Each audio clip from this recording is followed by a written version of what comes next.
হতাশা বেড়েছে সমাজে, কিন্তু নামাজ রোজা পর্দা আমলও বেড়েছে। তাহলে আমাদের সমাজে শরীয়তের চর্চা বৃদ্ধি, হতাশা কম হলো না কেন? Excellent question. এখানে আমি আপনাদেরকে বলতে চাচ্ছি, আমাদের দ্বীনের মধ্যে তিনটা অংশ।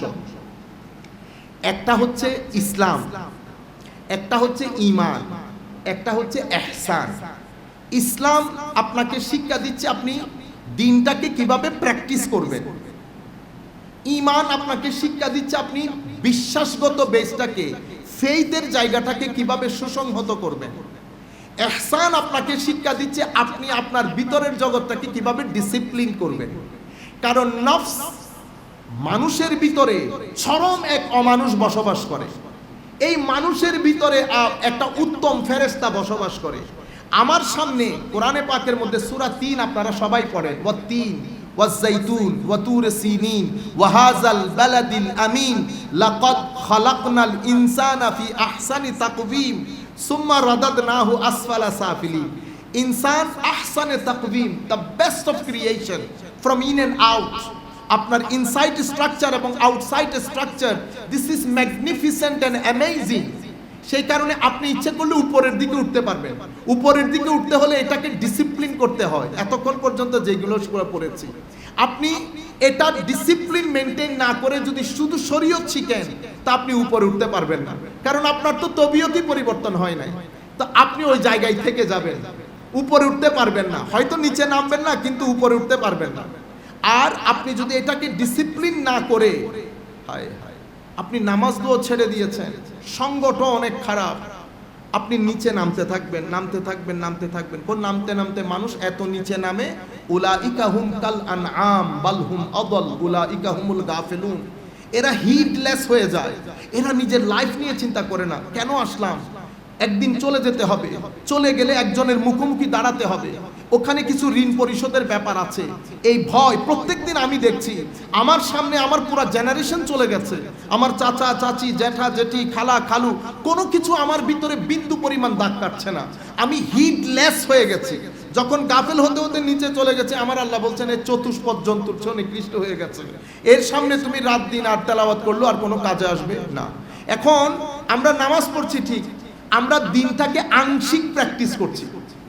দিন তিনটা জিনিসের নাম: বিশ্বাস, প্র্যাকটিস, আখলাক। আপনি এই আখলাকটা আসে তরিকত এবং তাসাব্বুফ থেকে। এই আখলাকটার মূল জায়গা হচ্ছে মাহাব্বা। মাহাব্বা কার? আল্লাহ রসুলের। মাহাব্বা কার? আল্লাহ প্রেম। আর সেই রসুল প্রেমটা আমাদেরকে শিখিয়েছেন আল্লাহর ওলিরা। আল্লাহর ওলিরা হচ্ছে আল্লাহ রসুলের সাবস্টেশন। তো ইনারা আমাদেরকে মহব্বত শিখিয়েছেন, সেই মহব্বতে আমরা কানেক্টেড হয়েছি।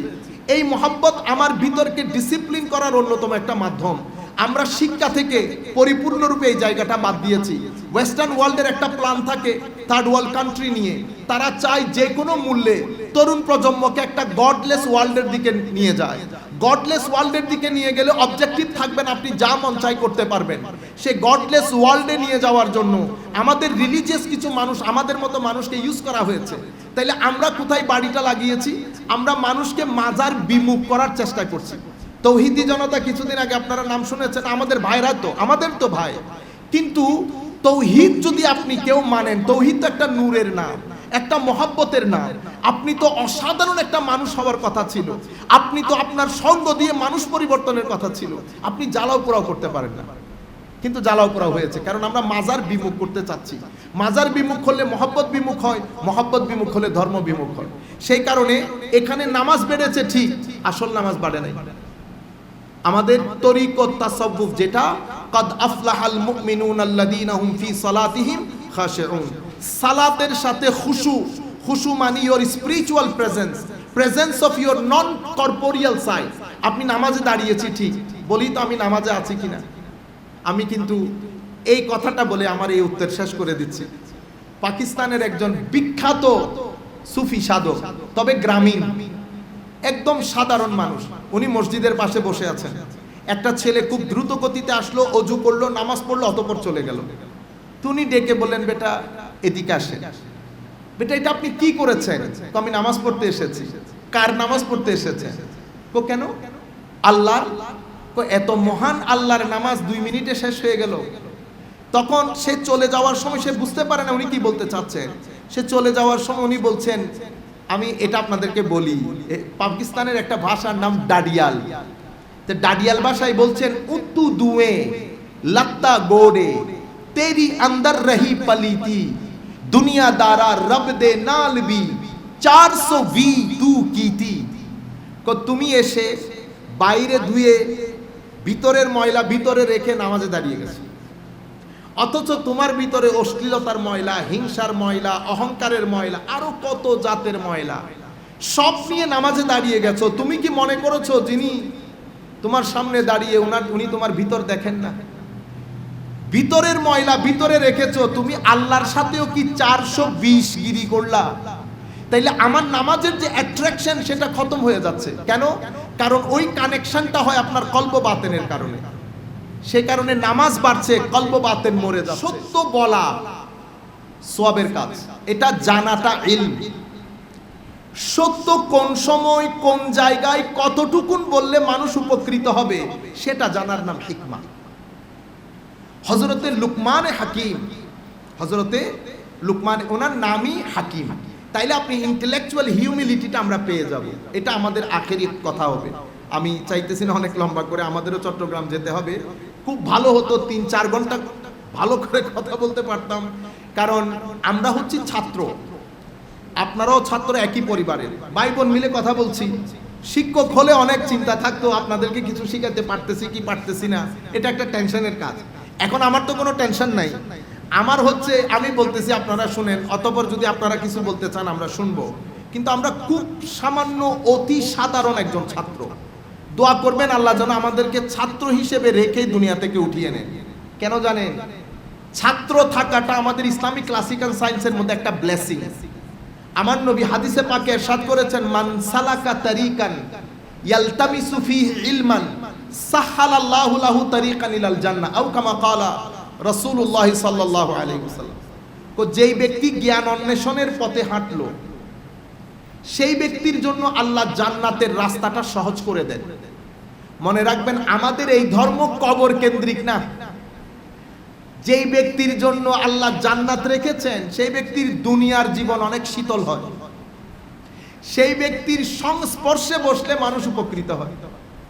আমাদেরকে শেখানো হয়েছে ধর্ম করতে হবে কবরের জন্য না, ধর্ম আপনার দুনিয়ার জীবনে। আমি গ্যারান্টিড আপনাকে, কারণ আমি সমাজ দেখেছি। আমি হয়তো আপনাকে সায়েন্টিফিকলি ফিলোসফিক্যালি ওভাবে বুঝাতে পারবো না, কিন্তু আমি আপনাকে প্র্যাকটিক্যাল ডেমনস্ট্রেশন দিতে পারবো যে ধর্ম বাদে আপনি সারভাইভ করতে পারবেন না। পৃথিবী এফোর্ড করতে পারছে না, পৃথিবী এখন পরন্তির দিকে। আমেরিকান সোসাইটিতে যান আপনারা গবেষক হিসাবে, আপনারা ভিতরে ঢুকেন। আমি যেহেতু ইংল্যান্ডের মধ্যে বেশ কিছুদিন পুলিশের সাথে, ব্রিটিশ পুলিশের সাথে চ্যাপলেন হিসেবে কাজ করেছি, আমি পরিবারগুলো দেখার সুযোগ হয়েছে, পরিবারের ভাঙনগুলো দেখার সুযোগ হয়েছে। এই ভাঙনগুলো এত জটিল এবং কঠিন, এখানে ধর্ম বাদে আপনার কাছে অন্য কোনো আর অপশন বাকি নাই, এবং ইন্টারন্যাশনাল ওয়ার্ল্ডের কাছে অন্য কোনো অপশনও নাই। কারণ এই কালচার তারাই আমাদেরকে শিখিয়েছেন, এই কালচার থেকে তারা আর ব্যাক করতে পারবে না। আল্লামা ইকবাল এখানে একটা চমৎকার কথা বলেছেন, আজ থেকে 50, 60, 70 বছর আগে। সভ্যতার যেই তালোয়ার তোমরা তৈরি করেছো সেই তালোয়ারে প্রথম তোমাদের গলা কাটা যাবে। এবং পৃথিবীতে এত অল্প সময়ে কোনো সভ্যতার পতন ঘটে নাই। আমি হয়তো বলতে পারি না পতন তো ঘটে নাই, না পতন ঘটেছে। পতন ঘটেছে বলতে থ্যাংক ইউ মিলা, শুনে টাকা দিতে ঠিক আছে। ও কোয়েশ্চেন থাকলে আমরা শেষ করে দিই, ওইটাই বেটার হয়, 2 ওয়ে হোক, তাহলে আমরাও কিছু জানতে পারলাম। জি, ও আচ্ছা, দারুণ, জাযাকাল্লাহু খাইরান যিনি এই প্রশ্নটা করেছেন। এই জন্য 2 ওয়ে হলে ভালো। আমি চাচ্ছিলাম যে এক পেশে বক্তব্য না হোক, আমরা 2 ওয়ে করি। 1 ওয়ে আমি বলে যাচ্ছি, আপনাদের ভালো লাগছে কি লাগছে না সেটাও বুঝতে পারছি না। এখানে একটা আমি এই কথাটা বলে এখানে আসছি। তাহলে সোসাইটিগুলো ভাঙনের পথে। আপনি যদি, যেমন আমার মেয়েকে যখন আমি স্কুলে দিয়ে আসি, আপনি বিশ্বাস করবেন আমি আমার মেয়েকে ঢুকিয়ে আল্লাহর দরবারে প্রত্যেক দিন মোনাজাত করি, আল্লাহ আমার মেয়েকে সেফ রাখিও। আমাদের এখানে কলেজ বিশ্ববিদ্যালয়ে কেউ এই দোয়া করেছে? প্রয়োজন হয় না আমাদের। আমেরিকার মতো রাষ্ট্রে আমাকে শঙ্কিত থাকতে হয় যে কোনো একজন ডিপ্রেস ছেলে এসে গুলি করে মিনিমাম 10-12 জন মেরে ফেলবে।